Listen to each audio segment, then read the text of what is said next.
আজি আপোনালোকৰ আগত বনাব ওলাইছো কেনেকৈ মাছৰ পনীৰ পকোৰা বনাই। তাৰ কাৰণে মই পনীৰ পৰিমাণটো আপোনাৰ 100 গ্ৰাম মানে হ'ব আৰু এটা ডাঙৰ সাইজৰ পিয়াজ অলপমান, বেসন তাতে দিছো, বেসন 3-4 চামুচমান আপোনালোকে দিব ডাঙৰ চামুচত, নিমখ জোখমতে দিব, জিৰা গুড়ি 1 চামুচ আৰু অকণমান কালাৰটো আহিবলৈ কাশ্মীৰী মিৰ্চি দিছো।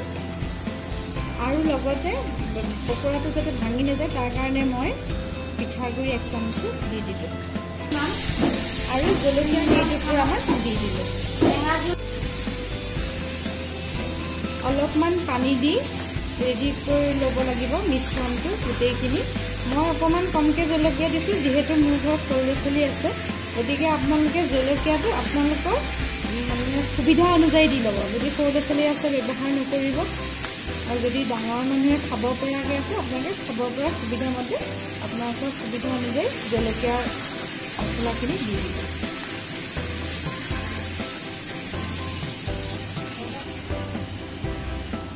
গোটেইখিনি বস্তু লোৱা মই সানি এতিয়া পকোৰাটোৰ কাৰণে ৰেডি কৰি ল'ব। এতিয়া মই এটা মিডিয়াম সাইজৰ কেৰাহীত অলপমান মিঠাতেল দি দিলোঁ। সচৰাচৰ মই মিঠাতেলটো বেছিকৈ ইউজ কৰোঁ, তো মই মিঠাতেল দিলোঁ। কোনোবাই ৰিফাইন ইউজ কৰিলেও কৰিব পাৰে। গৰম হোৱা তেলখিনিত মই চামুচ এখনেৰে এটা এটাকৈ পকৰীখিনি দি ল'লোঁ।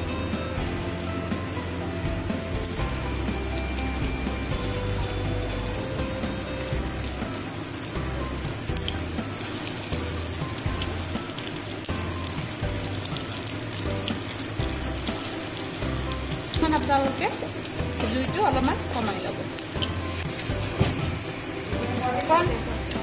অকণমান কালাৰটো চেঞ্জ হওঁতে মই পকোৰাখিনি লুটিয়াই দিলোঁ। একদম সহজ, আপোনালোকে পকোৰা জেনেৰেলি যেনেকৈ ভাজে ঠিক তেনেকুৱাকৈ ভাজিব পাৰে। তো আজি আমাৰ পকোৰা ৰেডি হৈ গ'ল মাছৰ পনীৰ।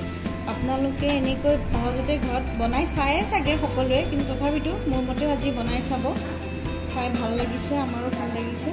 তো মোৰ ফ্ৰাই পেনটো সৰু, গতিকে মই যেনেকৈ প্ৰথমবাৰ দিছোঁ ঠিক তেনেকুৱাকৈ 4-5টামান পকোৰা জোখত আপোনালোকে দি বনাই থাকিব। তো আমাৰ চেনেলটো এনেকুৱাকৈ ভাল পালে লাইক আৰু ছাবস্ক্ৰাইব কৰিব, লগতে কমেণ্টো কৰিব। Thank you. লগতে আমাৰ ৰেচিপিটো কেনেকুৱা হৈছে কমেণ্ট কৰিবলৈ কিন্তু নাপাহৰিব দেই।